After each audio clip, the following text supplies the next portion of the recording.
Okay, dumako na po tayo dito. Isa-isain po natin ha, pagtsagaan po natin ito mga kababayan, mga karayuma. Ito pong kaninang nangyari sa impeachment, hayaan niyo pong i-explain ko po sa inyo. At sana po pagtsagaan niyo po ang ating explanation regarding po sa nangyaring impeachment kanina. Pakinggan po natin to mga kababayan at ating mga karayuma dyan. You're ready, you have 2 minutes.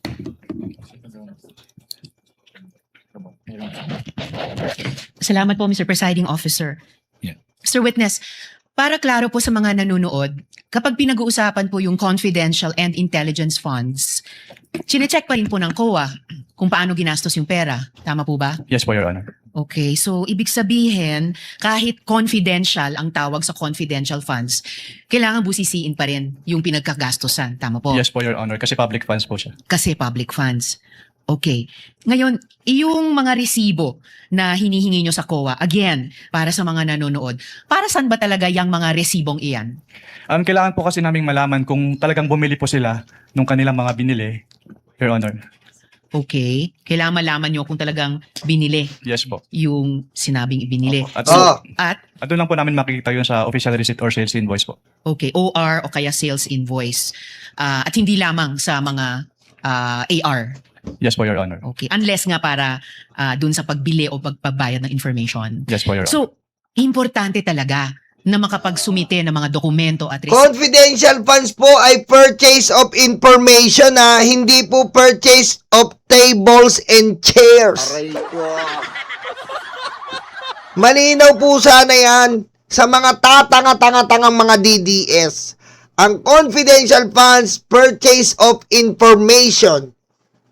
Eventually, ginagamit purchase of information and for national security and national threat. Hindi po pinambibili ng computer, hindi gamot, hindi lamesa, silya. Bakit ganun, Yolo? Funds din yon. Meron pong kaukulang mga pondo para po sa mga computer, lamesa, silya. Pwede po nilang gamitin yon. Saan? Sa regular fund.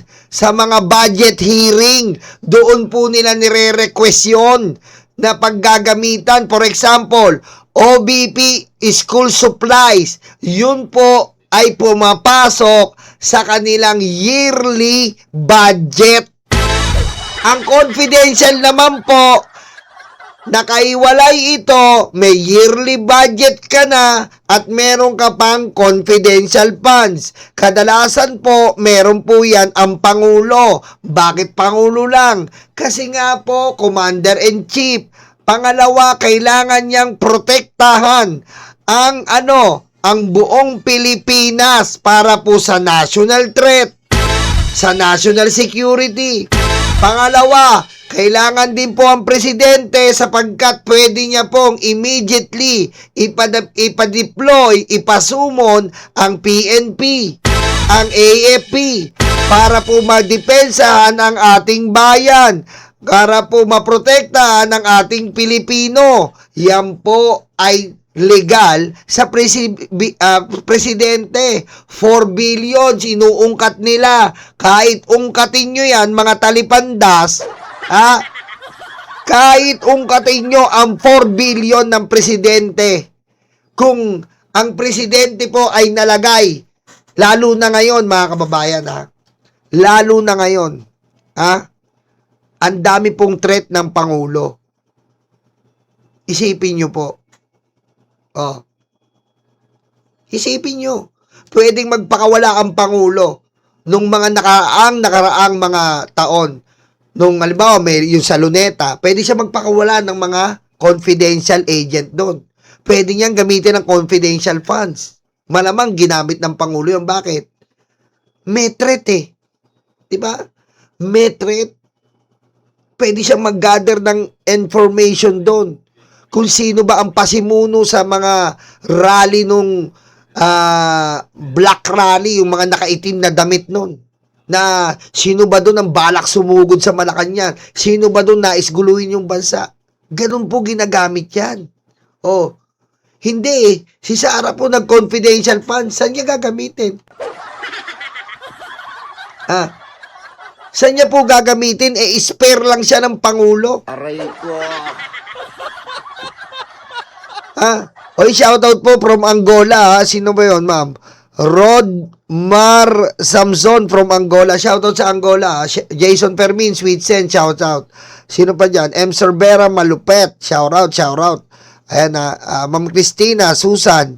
Shoutout po. Mr. Red. Ayan pasensya na po, busy lang po Busy lang po nagre-react. Tsaka si ma'am nami-miss ko kayo, Boss Mike Nyolo at mga Bengador leaving tomorrow for couple weeks. Vacation muna kami ng habi ko. Ingat po, Ma'am Lori Wayland. Thank you po. Di ba? Diretso. Tibo ng mga di umanong pinagkagastusan. Yes po, Your Honor. Okay.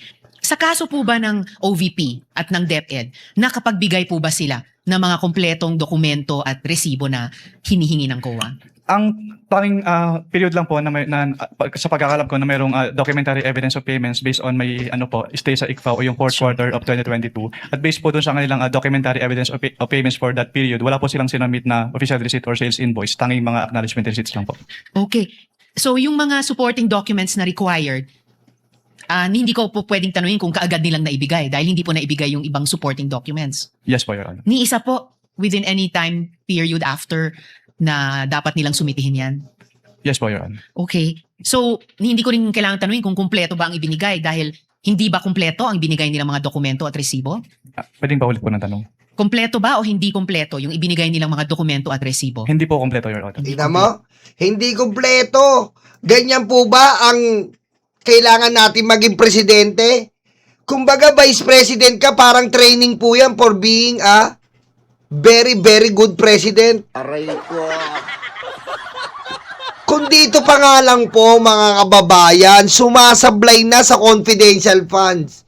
What for? Na maging presidente yan. Sa simpleng bagay na pagliliquidate. Sa simpleng bagay na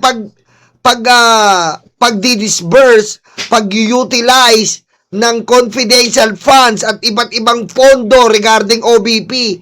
Hindi niya maayos. Paano na yan kung naging presidente pa? Di kagulo na. Aray ko. Ito. Now, according to the joint circular, kailangan ng evidence of success for rewards payouts. So, itong tinatawag na evidence of success for rewards payments, naibigay po ba ito ng OVP? Hindi po, Your Honor. Naibigay po ba ito ng DepEd?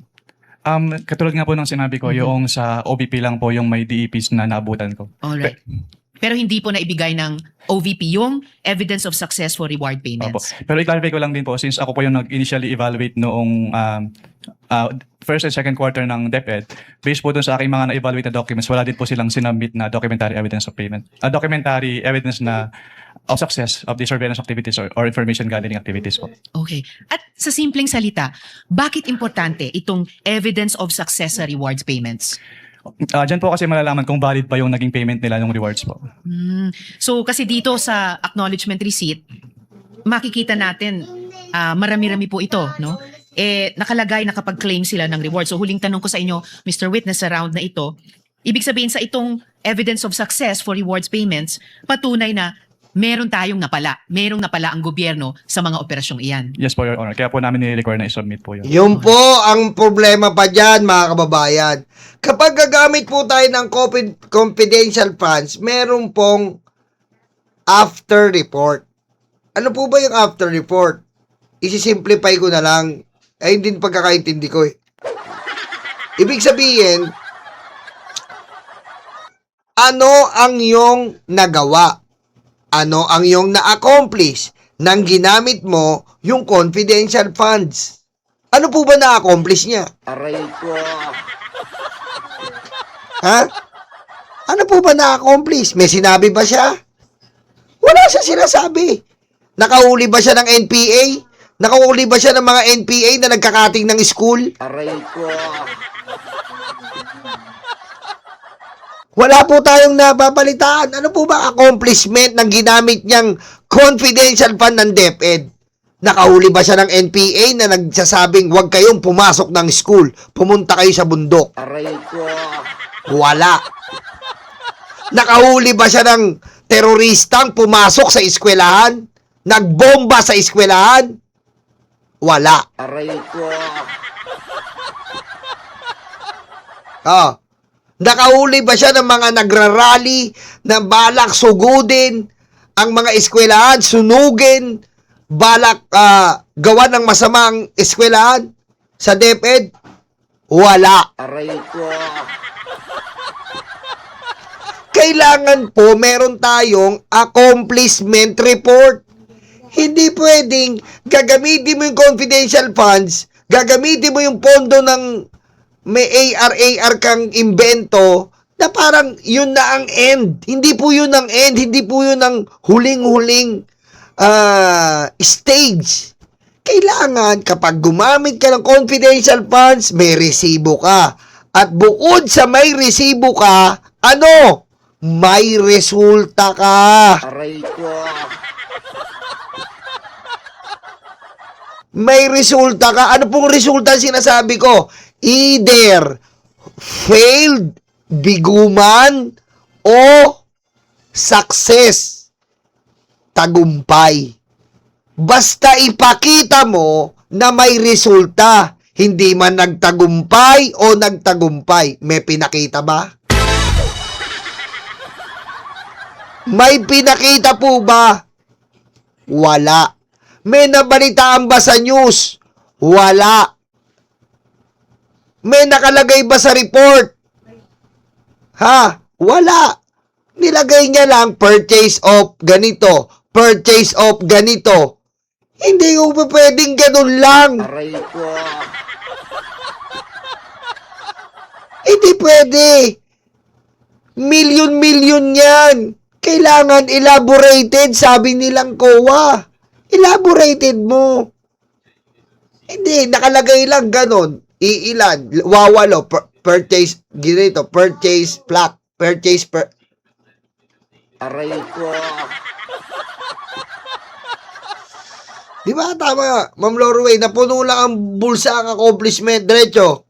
Salamat, Mr. Witness. Salamat po, Mr. President. Thank you, Senator Judge Ontiveros. Before recognizing the Honorable Padilla, Chair, yes, Senator Lacson, after Senator Soto, I believe, Chair would like to inform the councils for the parties that you may take your seat unless a question is thrown at you by a Senator Judge, so that you can relax. It goes for both parties. Thank you, Your Honor.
Singungaling